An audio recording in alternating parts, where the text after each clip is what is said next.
जय श्री कृष्णा, जय श्री राधे। अर्चना के कृष्ण गुणगान चैनल पर आपका स्वागत है। आज मैं आपको सठ तिला एकादशी महत्व और पूजा विधि के बारे में बताने जा रही हूँ। हिंदू धर्म में एकादशी का विशेष महत्व है। इस दिन भगवान विष्णु की विधिवत पूजा करने के साथ व्रत रखने का भी विधान है। पंचांग के अनुसार माघ मास के कृष्ण पक्ष की एकादशी को सठ तिला एकादशी का व्रत रखा जाता है।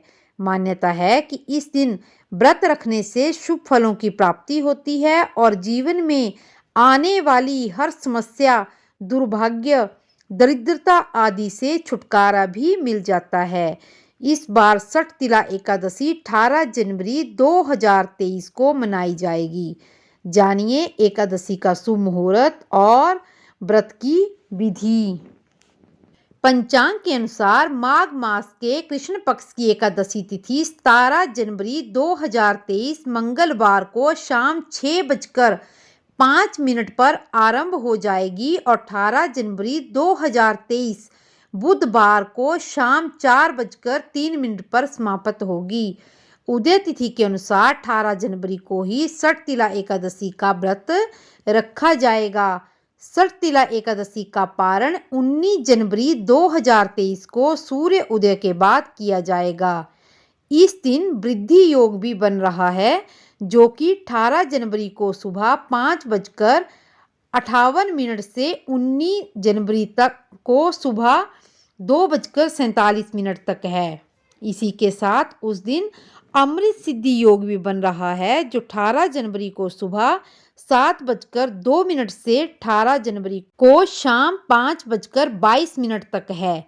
इसी के साथ सर्वार्थ सिद्धि योग 18 जनवरी को 7:02 से 18 जनवरी को शाम 5:22 तक है। एकादशी के दिन भगवान विष्णु की पूजा करने का विधान है।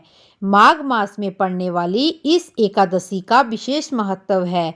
इस दिन व्यक्ति व्रत रखकर सभी पापों से मुक्ति पा सकता है। इस दिन तिल का विभिन्न तरह से इस्तेमाल करके हर कष्ट से छुटकारा पाया जा सकता है और भगवान विष्णु की कृपा से घर में सुख शांति बनाई रखी जा सकती है। अब मैं एकादशी की व्रत कथा सुनाती हूँ। एक समय दालभ्य ऋषि ने पुलस्त्य ऋषि से पूछा, हे महाराज, पृथ्वीलोक में मनुष्य ब्रह्म हत्यादि महान पाप करते हैं, प्राय धन की चोरी तथा दूसरे की उन्नति को देखकर ईर्ष्या करते हैं, साथ ही अनेक प्रकार के व्यसनों में फंसे हुए हैं, फिर भी उनको नरक की प्राप्ति नहीं होती। इसका क्या कारण है? वे न जाने कौन से दान पुण्य करते हैं जिससे उनके पाप नष्ट हो जाते हैं। यह सब कृपा कर मुझसे कहिए।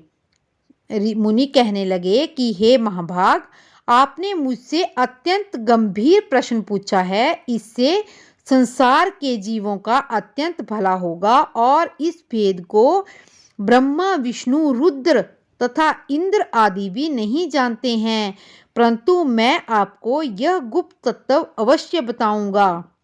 उन्होंने कहा कि माघ मास लगते ही मनुष्य को स्नान आदि करके शुद्ध रहना चाहिए। इंद्रियों को वश में करके काम, क्रोध, लोभ, मोह, अहंकार, ईर्ष्या तथा द्वेष आदि का त्याग करके भगवान श्री कृष्ण का स्मरण करना चाहिए।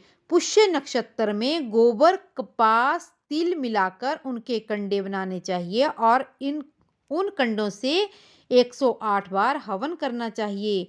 उस दिन मूल नक्षत्र हो और एकादशी तिथि हो तो अच्छे पुण्य देने वाले नियमों को ग्रहण करें तथा स्नान आदि करके क्रिया से निवृत्त होकर सब देवी देवताओं के देव भगवान का पूजन करें और एकादशी का व्रत धारण करें।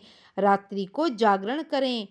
उसके बाद धूप, दीप, नैवेद्य आदि से भगवान का पूजन करके खिचड़ी का भोग लगाएं।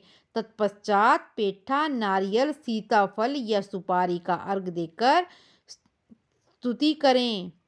हे भगवान, आप दीनों को शरण देने वाले हैं, इस संसार में फंसे हुए का उद्धार करने वाले हैं।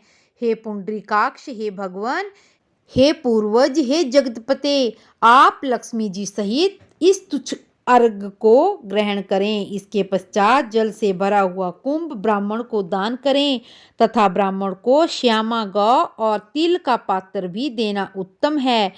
तिल स्नान और तिल भोजन करना दोनों ही श्रेष्ठ है। इस प्रकार जो मनुष्य तिलों का दान करता है उतने 1000 वर्ष स्वर्ग में वास करता है। इस दिन तिल का स्नान, तिल का उबटन, तिल का हवन, तिल का तर्पण, तिल का भोजन और तिल का दान, ये तिल के 6 प्रकार हैं। इनके प्रयोग के कारण यह षट तिला एकादशी कहलाती है। इस व्रत के करने से अनेक प्रकार के कष्ट दूर हो जाते हैं। इतना कहकर ऋषि कहने लगे कि अब मैं तुमको एकादशी की व्रत कथा कहता हूँ। एक समय नारद जी ने भगवान विष्णु से यही प्रश्न किया और भगवान ने जो षट तिला एकादशी का महात्म्य नारद जी से कहा वो मैं तुम्हें सुनाता हूँ। भगवान ने नारद जी से कहा कि हे नारद, मैं तुमसे सत्य घटना कहता हूँ, ध्यान पूर्वक सुनो। प्राचीन काल में मृत्युलोक में एक ब्राह्मणी रहती थी। वे सदैव व्रत किया करती थी। एक समय 1 मास वो व्रत करती रही। इससे उसका शरीर अत्यंत दुर्बल हो गया। यद्यपि वो अत्यंत बुद्धिमान थी, तथापि उसने सभी देवताओं या ब्राह्मणों के निमित्त अन्न या धन दान नहीं किया था। मैंने सोचा कि ब्राह्मणी ने व्रत आदि से अपना शरीर शुद्ध कर लिया है, अब इससे विष्णु लोक तो मिल ही जाएगा, परंतु इसने कभी अन्न का दान नहीं किया है, इससे इसकी तृप्ति होना कठिन है। भगवान ने आगे कहा, ऐसा सोचकर मैं भिखारी के वेश में मृत्युलोक में उस ब्राह्मणी के पास गया और उससे भिक्षा मांगी। वो ब्राह्मणी बोली, महाराज किस लिए आए हो? मैंने कहा, मुझे भिक्षा चाहिए। इस पर उसने एक मिट्टी का ढेला मेरे भिक्षा पात्र में डाल दिया। कुछ समय बाद ब्राह्मणी भी शरीर त्याग कर स्वर्ग में आ गई और उस ब्राह्मणी को मिट्टी का दान करने से स्वर्ग में सुंदर महल मिला, परंतु उसने अपने घर को अन्न आदि सब सामग्रियों से शून्य पाया। घबराकर वो मेरे पास आई और कहने लगी, भगवान, मैंने अनेक व्रत आदि से आपकी पूजा की, परंतु फिर भी मेरा घर अन्न आदि सब वस्तुओं से शून्य है। इसका क्या कारण है?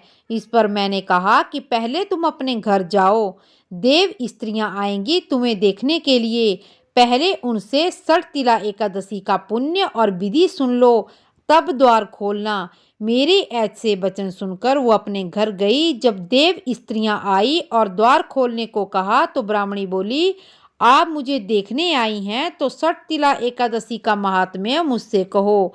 उसमें से एक देव स्त्री कहने लगी कि मैं कहती हूँ। तब ब्राह्मणी ने षट तिला एकादशी का महात्म्य सुना और फिर द्वार खोला। देवांगनाओं ने उनको देखा कि ना तो वो गांधवी है, ना वो असुरी है और वर्ण पहले जैसी मानुषी है। उस ब्राह्मणी ने उनके कथानुसार षट तिला एकादशी का व्रत किया। उसके प्रभाव से वो सुंदर और रूपवती हो गई और उसका घर अन्न आदि समस्त सामग्रियों से युक्त हो गया। अतः मनुष्य को मूर्खता त्याग कर षट तिला एकादशी का व्रत करके लोभ न करके तिल आदि का दान करना चाहिए। इससे दुर्भाग्य, दरिद्रता तथा अनेक कष्ट दूर हो जाते हैं और अंत में मनुष्य सौभाग्य को प्राप्त होता है। अब मैं आपको बताना चाहती हूँ कि षट तिला एकादशी के अगले दिन कौन सी गलती हमें नहीं करनी चाहिए। द्वादशी के दिन हमें तेल का बिल्कुल भी उपयोग नहीं करना चाहिए। ना ही हमें तेल शरीर पर लगाना चाहिए और ना ही हमें खाने में उपयोग करना चाहिए। ये क्यों? क्योंकि माघ महात्म्य में हमें वृत्तांत मिलता है कि विद्याधर ने एकादशी के दूसरे दिन तेल अपने शरीर पर लगाया था, जिससे उसका मुख व्याघ्र के समान कुरूप हो गया था। उसी तरह एक और राजा इलानंद ने द्वादशी को तेल का सेवन किया था, जिससे उन्हें कुरूप देह की प्राप्ति हुई थी। और इसी तरह की कथाएं सुनने के लिए मेरे चैनल को लाइक, शेयर और सब्सक्राइब करें और कमेंट बॉक्स में जय श्री कृष्णा अवश्य लिखें। जय श्री कृष्णा, जय श्री राधे।